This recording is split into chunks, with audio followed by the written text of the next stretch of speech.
and welcome everyone to this important virtual event as we stand on the cusp of the second anniversary of Russia's full-scale invasion of Ukraine.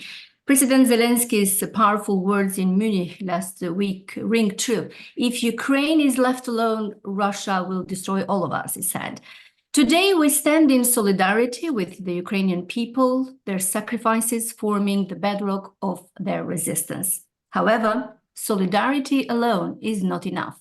This event will go deeper, examining Europe's response and charting a course for the future.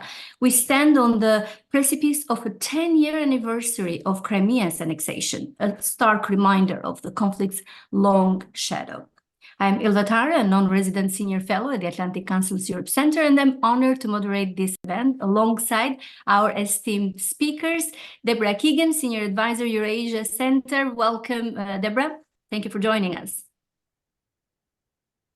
Jorn Fleck, Senior Director at Europe Center Atlantic Council. Thank you, Jorn. Thank you for joining us. We'll talk to Ms. Olga Kakova, Deputy Director, European Energy Security, Global Energy Center at Atlantic Council, Charles Lichfield, Deputy Director, Geoeconomic Center at the Atlantic Councils, and Aaron Koreva, Director of the Warsaw Office of the Europe Center at the Atlantic Councils. I'll start immediately. This is a great opportunity to have also your voice heard. Submit your questions at askac.org and join us in a dynamic discussion about Europe's crucial role in supporting Ukraine and safeguarding regional stability. We will explore the effectiveness of political, military, and economic aid. Has it been enough? What gaps remain? The war impact on Europe's energy landscape with Olga, most probably. Are solutions on the horizon? What challenges persist? And the future of European support? Can we ensure sustained solidarity? What will the conflict's long-term implication be for Europe? But let me start with a slightly provocative question to all of our speakers. Is Europe doing enough? And what more should Europe be doing? Deborah, let's start with you. It's a question of the premise of the discussion title. Are Europe and the United States working toward victory for Ukraine? Can you give us an update on the ground in Ukraine of where the fighting stands? So the answer to your first question is no. They're not doing enough to create victory as opposed to sustainability.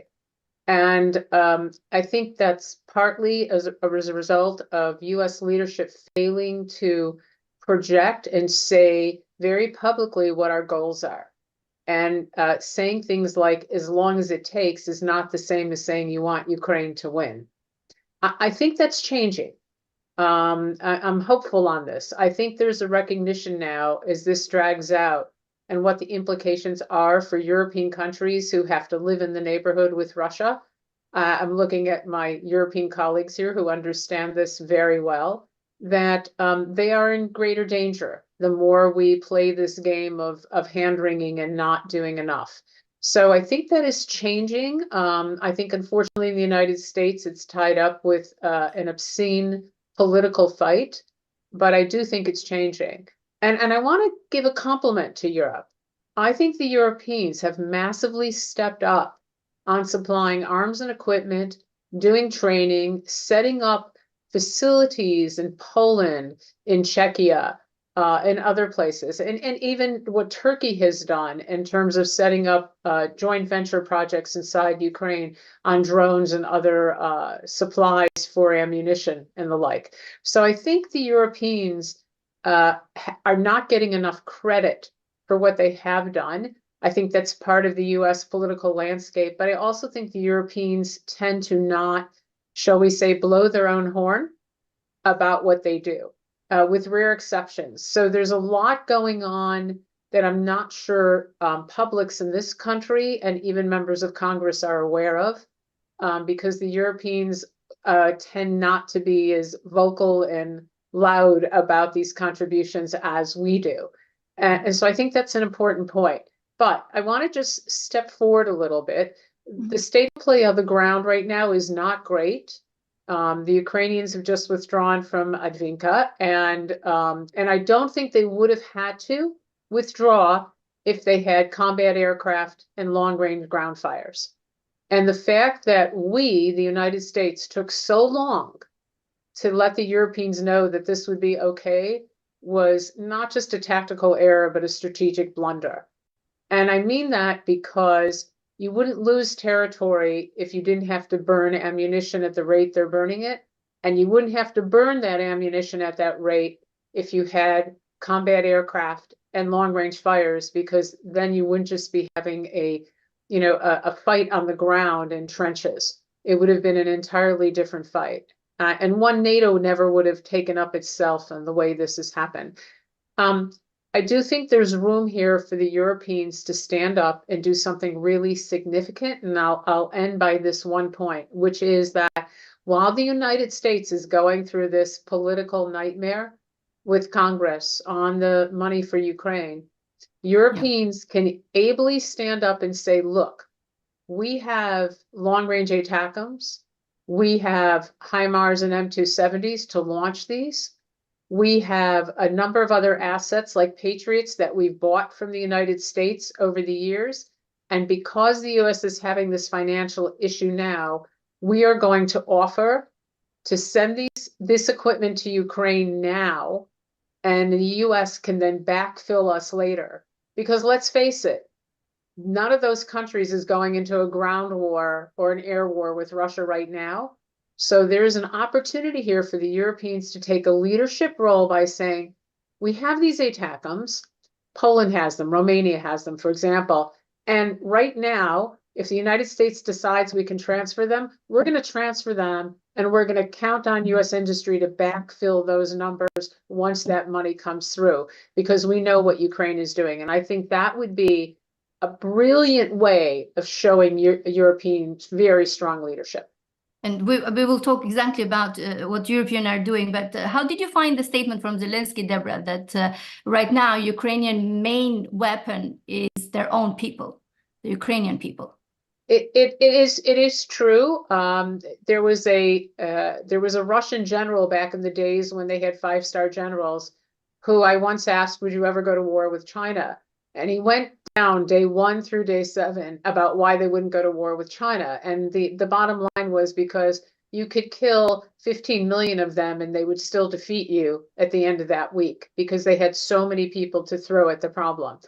Unfortunately, wars like this, when you have uneven populations to draw on, lead to wars of attrition. And that's what the Russians are hoping will happen here. And the way to change that mindset is by giving Ukraine superior weapons that they can level that playing field. Thank you, Deborah. Jorn, in your view, are Europe and the EU per se doing enough for Ukraine? What would have we seen as areas where the EU has made real progress? And what should the EU and Europe be turning their attention going forward? Thank you, Ilva. Look, I think at this tragic and sad anniversary, no one can say they've done enough as long as we haven't stopped Russia inflicting that scale of death and destruction on Ukraine and its people, infrastructure, and more. So I think we should always be aware of that. To your question more specifically, I think Europe has done a lot, but not nearly enough. And that's where I would agree with Deborah.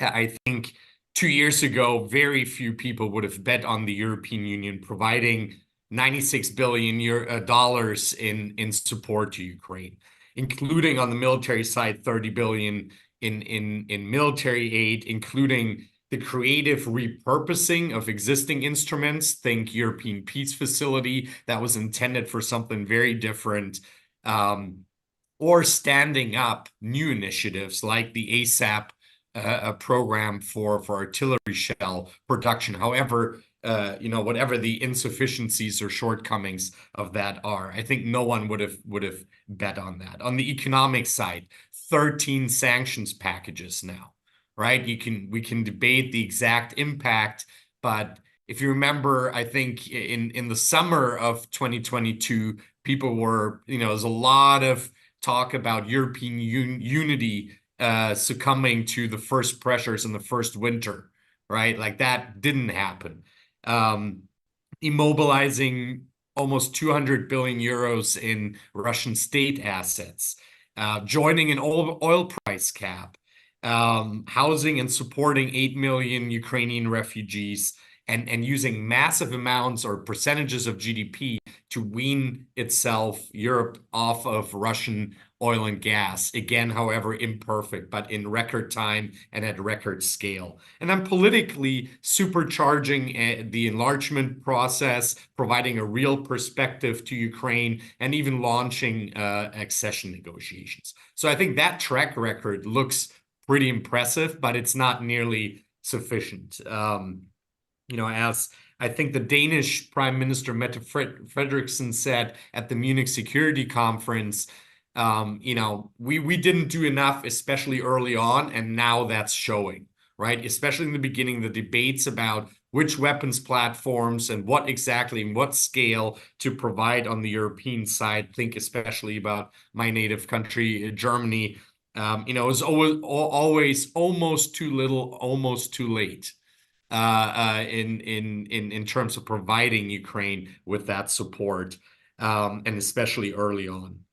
I think looking ahead, and I'm sure we're going to dive into the conversation a little more about what is needed now, but I agree with Deborah there as well. For me, this is not just about U.S. leadership, lack thereof or insufficient thereof. It's also about a lack of European leadership and fully understanding and committing to the urgency and long-term commitment of support for Ukraine, understanding and communicating to European publics that Ukraine is defending European security in so many ways.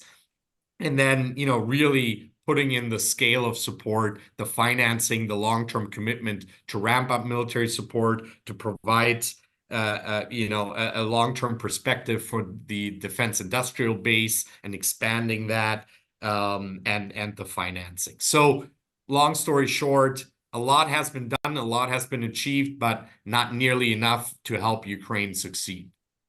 Björn, we'll talk later, I hope, about the year of the election in the European Union in June. Do you think that if Ukraine will be on the ballot too? But let's discuss after I talk firstly to Olga on the energy transformation, Olga. The EU facilitated a truly rapid decoupling from the energy, from Russian energy. Can you walk us through the EU energy policies vis-a-vis both Russia and Ukraine? What should more be done by Europe right now? You're absolutely right. It has been an unprecedented shift away. We have not seen this in the last several decades, where you have one provider, one suppliers rerouted to this level of extent. For example, if you look at the latest numbers, before the war, Russia used to provide close to around 40% of Europeans' gas supplies. And now today, if we look at the latest numbers, it's about 15%. And the reason it is 15% is because Russia was able to reroute some of those exports through its LNG to Europe. So had it not been for its increased LNG exports, the piped imports would have been even lower. So in so many different ways, this is such a massive win for Europe. It was a very expensive win, but we're finally seeing the markets calming down. Check the prices this morning. We're actually back to gas prices to where they were before the conflict. Now, does it mean that we should relax and say the energy crisis is completely over and we are all set? I wouldn't go that far, but I think the level of commitment from the European countries should be celebrated. However, if we take a step back and take a look at just the broader numbers, EU still paid about $28 billion to Russia for fossil fuel exports last year.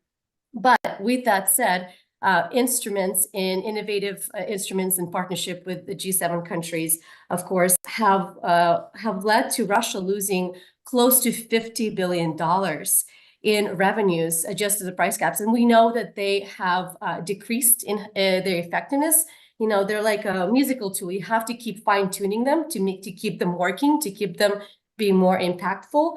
However, these numbers speak volume. And if you look at the percentage of the Russian budget, this is significant, and it's worth celebrating. But there are additional opportunities. Russia is using about 40% of shadow fleets today to export their oil, which means that they are trying to not utilize, Western services, flags, insurance. But it meant that Russia had to invest a significant amount of money into purchasing these ships, and every ruble, every penny diverted from aggression in Ukraine is a penny won. So even forcing Russia to adjust to these complex new mechanisms, to these sanctions that we can all agree are not perfect. I think that's every penny, every ruble is a win that's not being spent on destroying Ukrainian infrastructure. One key thing to remember is for Ukraine, it is a lot better to be able to defend its own critical infrastructure and prevent it from being destroyed versus then having to rebuild it. So in terms of return on investment, it is crucial for Ukraine to have sufficient military support to be able to protect especially some of the larger power plants, because they are easier targets. Russia is very familiar with where those are located. They have strategically tried to attack critical infrastructure in order to hurt Ukrainian people, in order to subjugate Ukrainians. And that has not worked in 2 years. But they're still trying, and they're still being, without sufficient support, Ukraine may not be as effective in being able to defend those really, really important assets. Olga, thank you for bringing us a little bit more optimistic perspective, at least on the energy transformation sector. Charles, with you, from an economic and trade perspective, how do you describe Europe's support to Ukraine? How should Europe continue to assist Ukraine's economy, including through, for example, focusing on reconstruction, continue to pressure Russia with sanctions, and noting the upcoming 13th round of sanctions to be adopted in the coming days? Thank you, Ilva. I'm obviously going to echo the overall assessment of my colleagues that the European response has both been impressive and above what many people thought the EU was capable of, but not sufficient, given that Ukraine is currently in quite a difficult position at the front, and hopefully it will turn things around. So first of all, on the sanctions approach, the EU already developed some muscle for sanctioning Russia after the annexation of Crimea and the destabilization of the Donbass in 2014. In retrospect, we can say that the response was insufficient, and it didn't provide enough of a signal to EU firms, and especially EU energy firms, that they needed to diversify away. But it did have the virtue of at least developing a mechanism within the EU, and the EU loves mechanisms, for countries to be able to talk to each other and consult quite efficiently and rapidly on which names to add to asset freezes and travel bans, which sectors to look at. So I think we should at least celebrate the fact that the EU was ready, along with its G7 partners 2 years ago, to come in with a very strong package of sanctions. That very strong package of sanctions has had mixed results. The immobilization of Russian central bank reserves, most of which have been blocked, though most of the ones that have been blocked in the West have been blocked in Europe. That did create a lot of panic in the Russian financial system, and it imposed it forced the Russian central bank to impose capital controls, something that it had always ruled out. So in the long term, I think that's a result, because it makes it very difficult for Russia to attract investment from third countries, from fence sitters, and it makes the diversification of the Russian economy basically impossible. Not good enough for the short term and for Ukraine, because Russia is able to still finance its war effort, and it is also managing to circumvent export controls more than we would like. This is something that's a bit newer for the EU, the policing of export controls rather than financial sanctions. The EU has bodies to do it, but there's a little bit too much of an unclear chain of command between Brussels, where the policy is decided, with all the 27 countries talking to each other, and the implementation, which is done by the national customs authorities. And sometimes that's a little bit piecemeal and not done as well as it should be. They're working on improving it, but we can clearly and fairly say that it's a bit too little, too late. Moving on to direct support for Ukraine. This is something that perhaps isn't understood as well as it should be in DC and in Congress, that on military support, the US is still ahead with the EU catching up. But on financial support and keeping the Ukrainian government operating, and also on commitments for reconstruction, the EU is well ahead of the US and of other partners. This, I think there's a perfectly fair argument from the US that this is the right thing to be happening and that this is fair. The EU will be the closest trading partner of Free Ukraine in the future, hopefully. And it's also in Europe's strategic interest for Ukraine to be prosperous. So the EU has understood this and has sent a lot of money already to keep the Ukrainian government operating, and has already committed 50 billion euros, not dollars, euros, for reconstruction. Unfortunately, we are already at the stage where some of those commitments are being cannibalized by the difficult situation in Ukraine. So the longer the war lasts, the more those commitments to reconstruction will be redevoted and rechanneled into keeping the Ukrainian government operating. This is not an ideal situation, but we're dealing with a war, and the longer it lasts, the more and the longer the Ukrainian government will need support just to keep paying salaries. On reconstruction and sort of on trade, rather, you asked me about trade. The EU already in 2014 opened some of the single market to Ukrainian products, to Ukrainian firms. This created some tensions, if I recall, in some individual countries. Unfortunately, now that the market has been made even more open to Ukraine, and especially for agricultural products, this is an entirely good thing to do, in my opinion, because it provides some support to the Ukrainian economy just via tax receipts rather than grants. But it is much more in the limelight than before, and farmers have noticed, and we've seen some protests that I'm sure Aaron can talk about in Poland, but also elsewhere in Slovakia and now in Romania. I think we will unfortunately see more of this. The Ukrainian market is very big, provides some wonderful products that everyone might want to buy, but it's a little bit more competitive than the European single market. The salaries are a bit lower, and so you can understand some of the fears.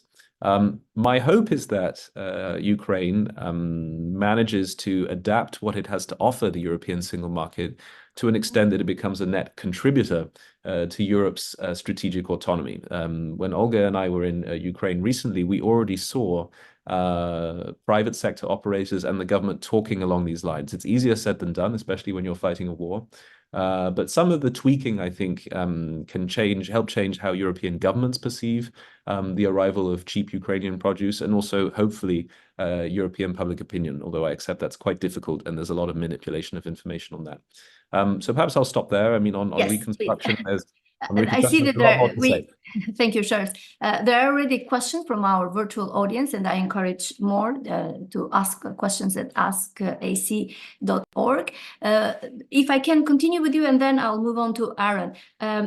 The EU famously froze Russian state assets held in the EU territory, around 270 billion of Russian assets. We have seen some recent movement to take the revenues from those assets and provide them to Ukraine. What is at stake in this debate, Charles, and what is stopping the EU from taking the principal assets themselves? Thanks for the question. So you're absolutely right that the EU, along with its G7 partners, immobilized the assets of the Russian central bank that it was storing in the West. I think the EU, for the years to come, will have to commit the most money to Ukraine for its reconstruction, and as a future EU member state. This will be a huge liability for EU taxpayers. So I think they're really genuine when they say that if they felt they could seize these reserves, they would. Their objection to doing so is the objection that originally you would hear in Washington, London, Ottawa, some of the countries that are a little bit more willing to do this, although there are still debates internally within the US government. And the argument remains for the EU that having a precedent whereby if you don't like someone's foreign policy and a country's foreign policy, you can confiscate their assets is not a good precedent to have. Obviously, this is not just a foreign policy we can criticize, but it's an absolutely horrendous and illegal war. And if you were to do the seizure, you could try very hard to say the threshold for doing this is extremely high, and it's not something we're going to do often. But the way this will be instrumentalized by not just the Russian propaganda, but I think a lot of fence sitters, including China, India, will be, I think, to say that this is now how the West proceeds. And all these things they've been telling you about rule of law and the international liberal system based on rules is all nonsense. Look at what they've just done to Russia. So that is what they fear. There are alternatives. You already mentioned the windfall tax, which the ECB, the European Central Bank, was originally opposed to. They've come this far. The needle has moved. And there are also some very interesting proposals to do with using the guarantee that this money will not return to Russia unless and until it leaves Ukraine and pays reparations, using that to make it easier for Ukraine to borrow. I think it's worth paying attention to these and considering them for what they do provide, which is not nothing. And I understand that it's become quite a heated debate, but that's where the Europeans are for the moment. Thank you, Charles. Aaron, you're based in Warsaw, as we said, and Poland has been one of the biggest supporters of Ukraine. But we're seeing lately simmering friction over some knock-on effects of the war, including Ukrainian grain and food entering the EU market. How should we understand this friction, Aaron? And is it enough being done to resolve some key sticking points? Thank you, Ilva. Indeed, I mean, let's put it into perspective a little bit. Seeing from on the ground in Poland, Poland was the country that early on took one of the biggest steps in order to support Ukraine. We've been taking in more refugees in Poland, Ukrainian refugees, than any other country. There's about a million residing in Poland right now. And what I think is most important is that even in a time when the U.S. was on the fence with supporting Ukraine in the early stage of the war, Poland sent weapons. They were pushing the envelope. And I think this is important to bring up because if you listen to Vladimir Putin's speech on the eve of the war in February 2022, he said anyone who supports Ukraine can expect horrible consequences. Well, I always say, I live here in Poland. What are those horrible consequences? Pretty much nothing. The Russians have done pretty much nothing here in Poland. They've dialed up their propaganda, sure, but most Poles, except people on the far fringes, are fairly immune to Russian propaganda. We've seen an uptick in cyber attacks, but not against critical infrastructure. My point being is that Poland saw through the bluff that are these Russian red lines, and I'm afraid that not everybody in the West has still gotten to grasp with that. That being said, are there problems? Yes, there are. I mean, chiefly as you asked about the farmers' protest, we've seen, as was mentioned before, farmers' protests all over the European Union. Part of that has to do with protesting against the proposed Green New Deal, which is not directly linked to Ukraine. But of course, we have several issues mounting upon each other. In the case of Poland, they're protesting the Green New Deal, but of course, it's also the matter of Ukrainian grain, blockade of the Polish-Ukrainian border by a certain group of farmers. Of course, blocking the border doesn't really make much sense from a purely economic point of view. Polish exports to Ukraine is about 2.5 times larger than their imports. But of course, this is a classic problem that often happens in sort of the same thing that happens with free trade. The benefits come to everyone, whereas the downsides are against one targeted group. Ukrainian grain also was mentioned before, is of course it's cheaper to produce it. And so either way, even if it's not being sold in Poland, because it's not being sold in Poland, there are interests that could speculate against the Ukrainian grain, thus driving the Polish prices of grain down. There hasn't been a plummeting of prices in Poland, but they have come down, absolutely. Another way of understanding this from the Polish point of view, it's also that Poland is unfortunately still in election campaign mode. We had a parliamentary election on October 15th, 2023, in which the opposition won against the incumbent government, Law and Justice. But there are local elections scheduled for April 7, and there are also, of course, EU elections in June, and particularly the EU party that lost the parliamentary elections is banking on them. Further complicating this is that what part of the new government is it's a coalition government. One of those parties is the People's Party or the Peasants' Party, which used to dominate votes in the countryside, but then lost it to law and justice and is sort of now trying to regain them. All this has led to it being difficult for the new government to sort of maneuver in this situation. The far right party, which did pretty poorly in the election, has also decided to get involved. And you can see on some of the antics on social media that they're trying to exploit the situation. This is the only group that you could credibly call being slightly pro-Russian in Poland. Generally, Poles are not pro-Russia, they're pro-Ukraine. Even the two main opposing parties who very much dislike each other, they're both agree on the importance of supporting Ukraine. Also, a quick look at some of the photos of these protesters show that they are a little bit too well, let's say, well organized and are wearing a little too much uniform clothing for this to be a completely spontaneous movement. There are clearly some sort of interest behind this, and it's important to find out what that is. The effect of this has basically been that Poland, which was among Ukrainians once ranked as the #1 ally, has now fallen behind the US, the UK, and Germany, actually. Not a lot, but slightly. And of course, I suspect a lot of Poles would resent that. I was talking to a smart Ukrainian recently, and she told me that part of the problem here is that the Poles and Ukrainians are too close to each other. They understand each other's language. So when Poles, if there's some Pole writing something nasty about the Ukrainians on Twitter, well, then everybody in Ukraine can read that and understand it. If it's compared to, for example, when a Hungarian writes something nasty about Ukraine, well, then nobody in Ukraine understands it. So that it just goes, over the radar. What is being done in order to solve it? You asked, like, is there enough being done to solve it? Just recently, it was announced that the governments of the head of the Polish government and the Warsaw on March 28th. The Polish Prime Minister Donald Tusk announced this just today. Earlier, Volodymyr Zelensky has been calling for talks since February, but he wanted to meet on the Polish-Ukrainian border.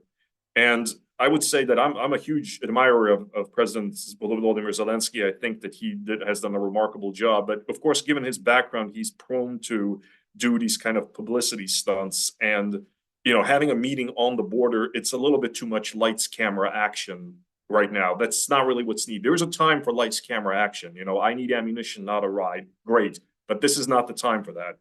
Poland and Ukraine are allies and partners. They need each other. And this is a complicated matter. It's better to be solved behind closed doors. What Don Tusk has expressed is that they hope that there's going to be an agreement reached on trade, licensing import of Ukrainian food to Poland. And then also Donald Tusk very importantly said that the border crossings are now going to be considered critical infrastructure, which means that blocking them is going to be illegal. At the same time, the Polish government is going to decide on increased subsidies for farmers, and they also want to buy-in from the European Union on that. Previously, the previous Polish government under Law and Justice had a problem of getting anywhere in Brussels because they had to spend a lot of their political capital on fights with Brussels, and so they didn't have a lot of goodwill there. Of course, Donald Tusk is someone who's very experienced with EU affairs. But again, there's a little bit of this, like there's a lot of talking, a lot of meetings. Some things could have and should have been decided earlier. For example, we could have had the European Union inspect what's coming in across the border on the Ukrainian side, because right now the Poles simply have to rely on whatever it is that Ukrainians tell them. And sometimes that works out and sometimes it doesn't. Most Poles still support Ukraine and support, for instance, Ukraine getting into the European Union. But recent polling shows that they say that this should happen after the war. Also, a recent survey by the European Council on Foreign Relations shows that Poles come in first place in terms of respondents who see Ukrainian migrants as more of a problem than an opportunity. There's the gap is 40% say they're a problem and 27% they say that it's an opportunity. And so to conclude, what I think this shows is that not enough, like the heart is in the right place in Poland, but not enough has been done by various leaders to prepare the country for what it actually means to have long-term support for Ukraine. What does it mean when Ukraine joins into the European Union? What is it going to mean for Poland? That has unfortunately not been put in place sufficiently. A question for all of you, but since you are here with me, Aaron, do you see any problem in terms of keeping the unity of the EU and Europe on Ukraine in the next months? I mean, for I can only say that, I mean, Donald Tusk in his first speech said he doesn't want to hear about any war fatigue, right? That we don't have any right to have war fatigue. There's only one people that have a right to have war fatigue, and that's the Ukrainians, right? And this needs to be pushed home and pushed home better, and it can be pushed home better. There is a lack of leadership, I think, unfortunately. Deborah, do you see any trouble on the unity front? I'm going to kind of reverse your question a little bit, because I think there is a recognition on the part of most Europeans, not all, but on the part of most Europeans, is that Ukraine has had a huge lesson learned from them, which is I like to call this, we've done just enough to take care of ourselves, and just enough does not work. So what Ukraine has showed Europeans and Americans is that you are in no way prepared for any conflict or war with a near-peer enemy. No way are you prepared. And that if we had to go to war as NATO, as NATO's partners, with Russia or China or anyone else in that regard, we would have failed. I'm not sure we would have even done as well as Ukraine has done under circumstances, because when you're, existentialist threat, you fight differently. But I think that's a really important point, because there is now a recognition, and this goes throughout Europe, and I'm not just talking in the countries that are bordering this, but we didn't have enough to go to war. And oh, by the way, all these great weapon systems that we thought worked really well, we're finding that the Russians have exploited the vulnerabilities, and they don't work that well against someone who is not Syria, is not Iran, is not the Taliban. It's a different kind of war. It's a different kind of ruck. So that's the first thing I want to say. So in that regard, there is broader European unity now in understanding that we have not done enough to protect ourselves, let alone Ukraine. And that Ukraine has sort of laid that bare for all of us to see. And I'm not just talking about 2% defense budgets. I'm not going to get into that at all, because I think that's an artificial number. But in terms of our production levels have been just enough. We were gliding on this post-Cold War euphoria, while our enemies, Russia, China, were not gliding at all. They were rebuilding their industrial complex and everything else. So I think regarding the concept of unity here, I think there is huge unity in Europe and even in the United States in understanding that we can't protect ourselves right now with what we have. And I'm not just talking about insufficient amounts of TNT and nitrocellulose for ammunition, because we decided to farm all this stuff out to places like China. And now we realize that's not a good thing. But there has been this recognition that the concept of just enough is not going to do to protect our own borders, our own sanctity, and our own security. So I think if you can develop, to what Aaron was saying, a type of unity that surrounds that, as opposed to looking at the thorny issues that are never going to change between countries who live next door to each other, I think you will have greater unity and greater support, because there is now, and Jorn, going back to your quote of Mette Frederiksen, she also said, we're going to empty out our stocks because Ukraine's doing what we don't have to do. And oh, by the way, once those stocks are emptied out, I would argue that Europe and the United States will have better, more effective, more efficient, and modern militaries, because now they're looking at the 21st century and what it means, as opposed to looking behind them. Deborah, thank you. It does look, though, more than unity, a little bit of fear, of understanding that we're all threatened. But before, I don't know if Charles or Olga wants to go into the unity, but I have Jorn here on the elections in European Parliament, and will be a new European Commission formed for the next 5 years. Jorn, will support for Ukraine be on the ballot, in your view, and what should the priorities for the next European Commission be regarding Ukraine? Two huge questions, Ilva. So in terms of the European Parliament elections, I think we need to be clear about the the powers, the competencies of the European Parliament in the EU institutional system, right? I am sure that right wing, left wing, and other populists will try to make support for Ukraine, support for the war, support for Ukraine to defend itself, an issue at the ballot box. That goes without doubt. We've seen that already from the likes of the Rassemblement National and Le Pen in France, the Alternative für Deutschland in Germany, the PVV in the Netherlands that included, a pledge to stop aid to Ukraine.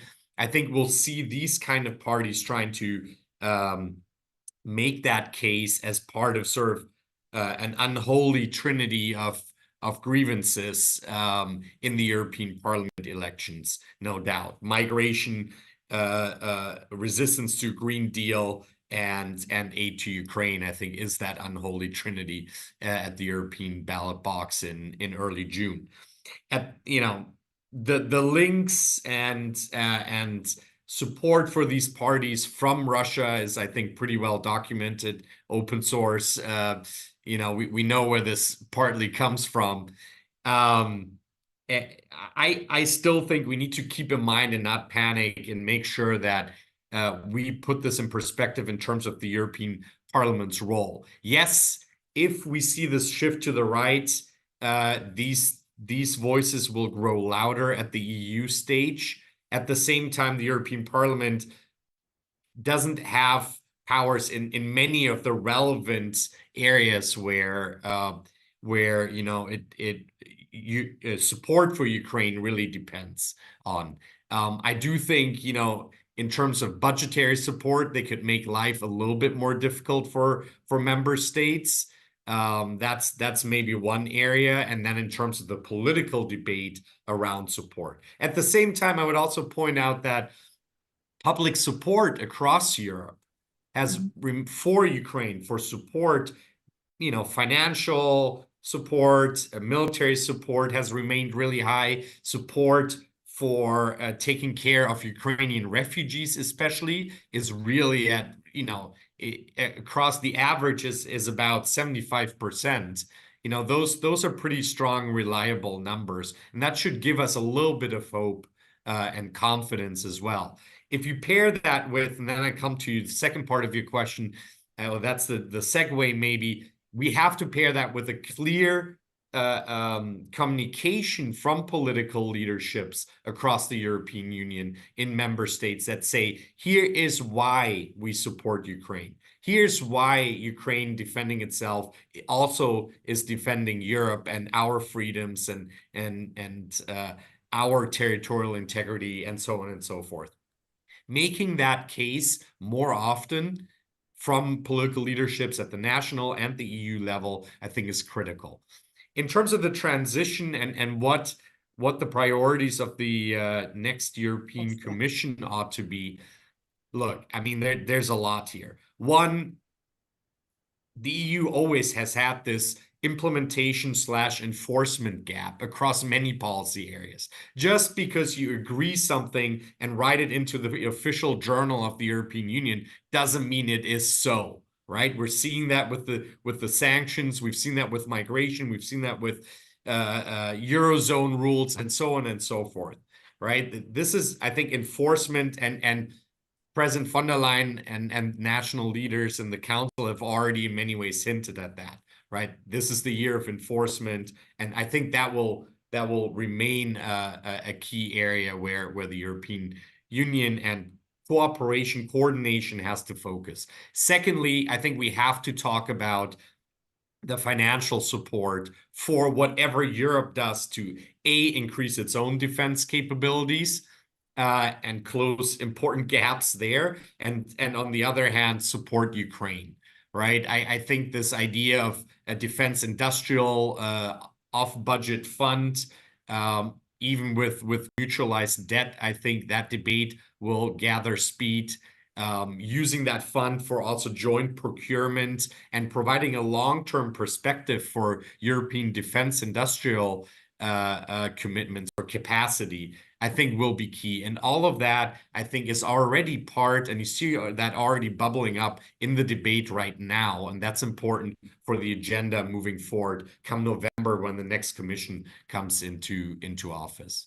And the defense commissioner is already in the talks. Exactly. That's one example of where these kind of issues are already part of the political debate. And I think how Europe deals with defense, with closing huge capability gaps that Europe has, how we fund support for Ukraine in the long term and give Ukraine that long-term commitment, all of this will have to be part of the political debate at the EU level moving forward.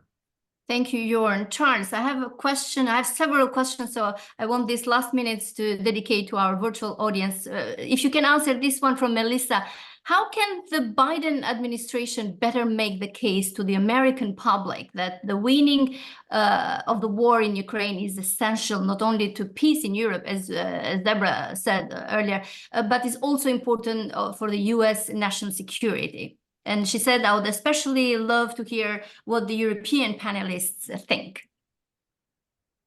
Well, I mean, it's not just a question for me. There are several Europeans on this panel, and it's actually a question about the US as well. But I suppose as the maybe the only with both passports on this panel, that you're right to send it to me. The Nikki Haley argument is probably the best on this. That if it's a sort of morbid argument and not one that really rests on the fact that it's just the right thing to do to support Ukraine, which is a strong argument in itself. But the Nikki Haley argument in her attempt to win the Republican primary has been that if Russia is victorious in Ukraine, nothing deters it from moving on to other countries where it has its own designs simply because it wants to colonize those countries or because there is a Russian-speaking minority which it pretends is badly treated there. I mean, there are all sorts of pretexts Russia could make up to destabilize or invade a Baltic country. And at that stage, the NATO commitment of the United States means that American troops would be, their lives would be on the line.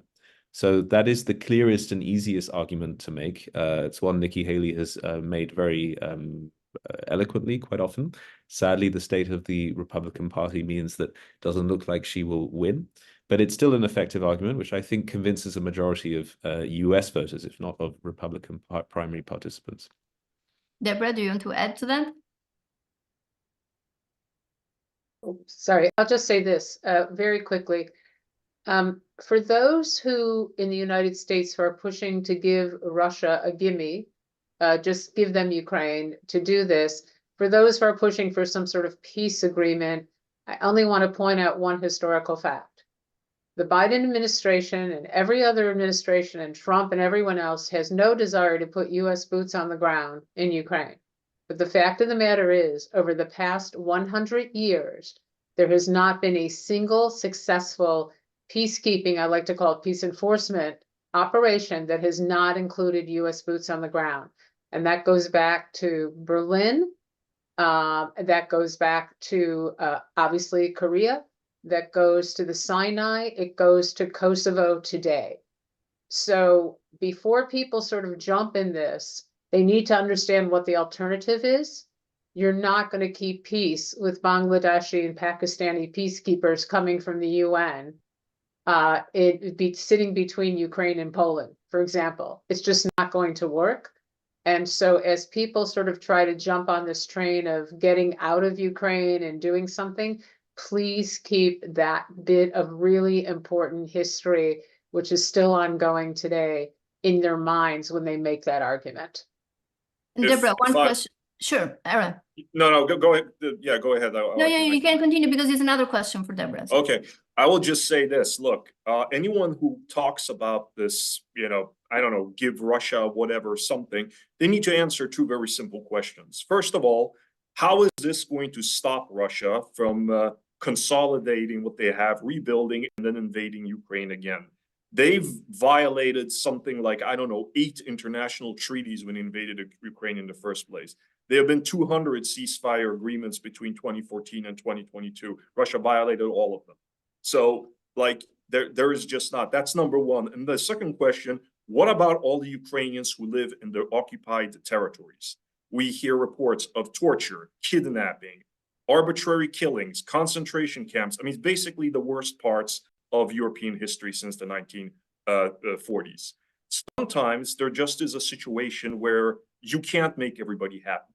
You can't make Russia happy and Ukraine safe at the same time. It's just not there. And when it's not there, don't try, because you're going to fail. Then you're going to have to make sure that one side wins and the other side loses. And it just so happens that this is the most black and white conflict we've seen in Europe since 1945. It's also the most important one.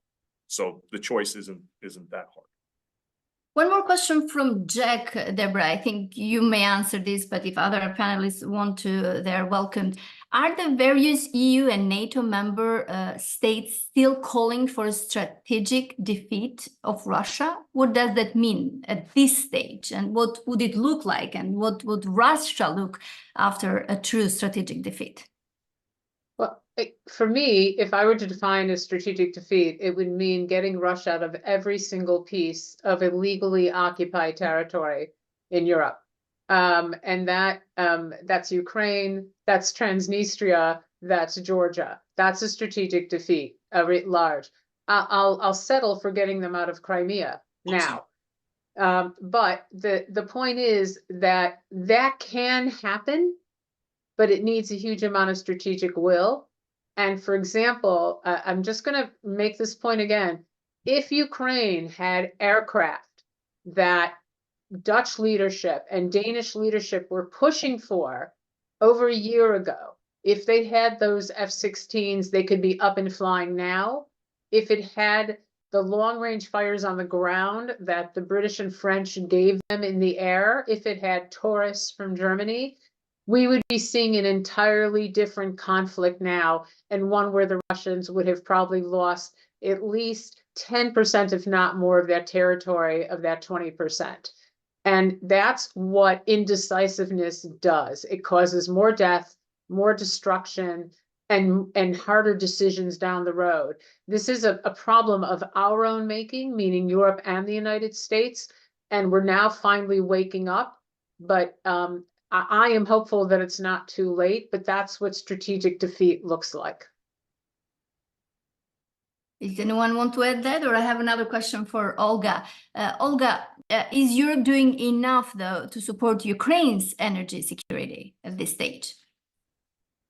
There's been fantastic efforts from USAID, from Energy Community, from UNDP, bilateral support. However, there are tremendous opportunities to do more. First of all, let's start with a more proactive, more explicit gas policy towards Russia. As of right now, Europe does not have any kinds of bans or sanctions on Russian pipe gas or Russian LNG. Now, this is the time to really discuss this, because storage levels are extremely record high at 64. Gas storage levels are 64% full in Europe, which has not happened before. As I mentioned earlier, prices are back to pre-war levels.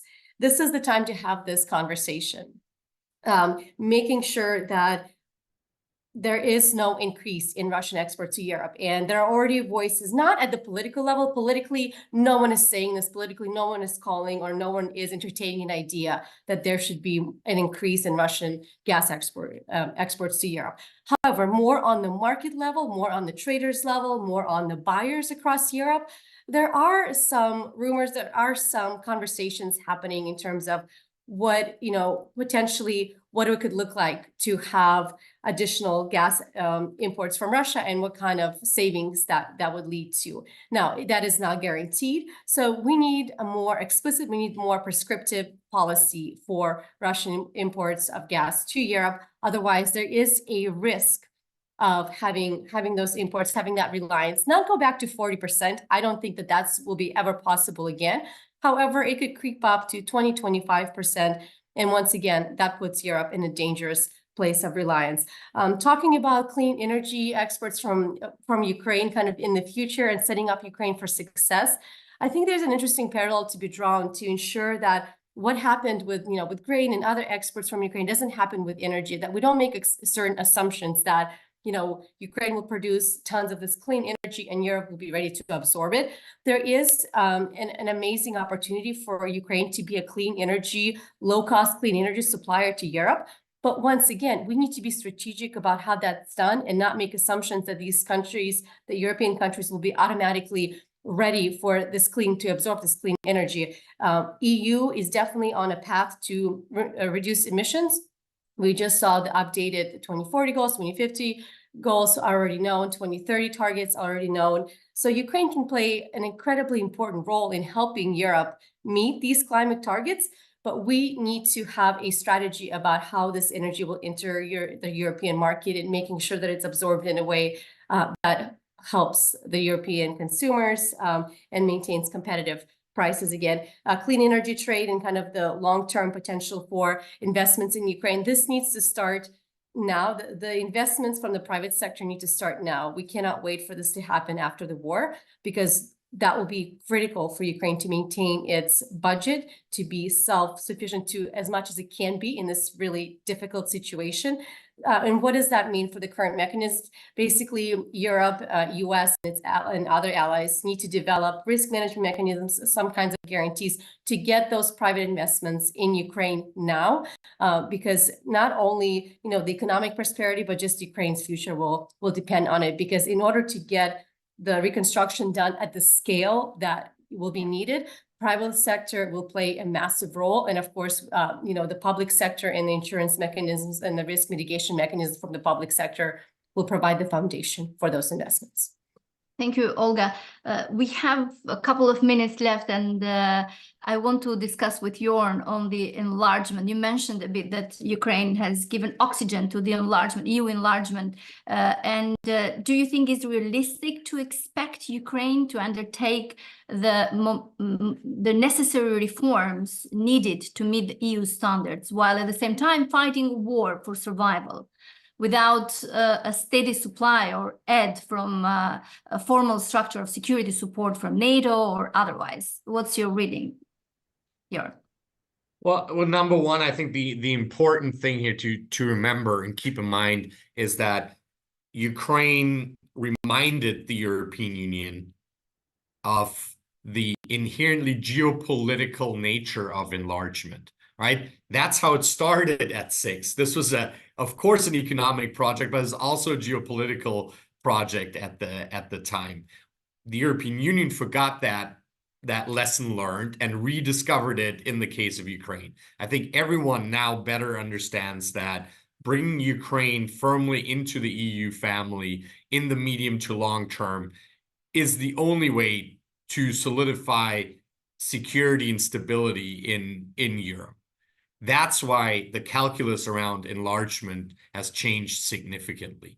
Whether that happens, in the medium or long term, I think Ukraine's impressive progress in meeting some of the initial criteria to launch accession negotiations, that's what we should focus on. That's an impressive achievement while fighting a war. I think no one expects Ukraine over the next year or two to meet all of the chapters, close all of the chapters, and then become a member of the European Union. I think it's a really important signal and morale boost at the time in December to launch those accession negotiations. And I think everyone is now aware that this will require really hard work.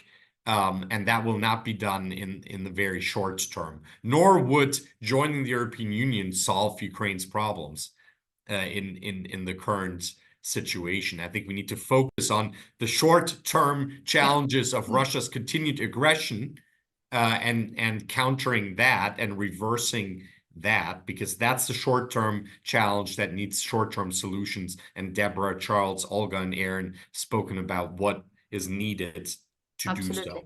Thank you, Jorn Fleck. Thank you, Deborah Keegan. Thank you, Olga Kakova. Thank you, Aaron Karova. And thank you, Charles Lichfield. I said it right.